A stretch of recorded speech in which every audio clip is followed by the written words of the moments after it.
नमस्कार दोस्तों, मैं डॉक्टर डी के भारद्वाज। जैसा कि आप देख रहे हैं, मौसम चेंज होने लगा है। हल्की ठंड आने के साथ साथ नज़ला जुकाम, बुखार, खांसी, ये वायरल इन्फेक्शन जो बहुत तेज़ी के साथ बढ़ रहा है।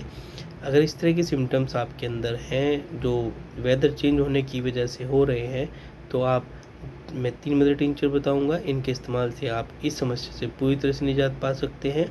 तो दोस्तों, आप लेंगे, पहला मदर टिंचर है ब्रायनिया क्यू को ले लेंगे आप।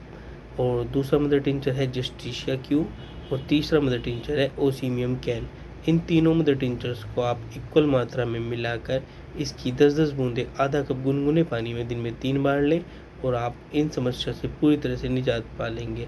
कोई अदर क्वेरीज होने अगर अब आपकी है तो आप नीचे कमेंट बॉक्स में पूछ सकते हैं।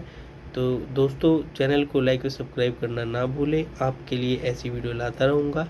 धन्यवाद।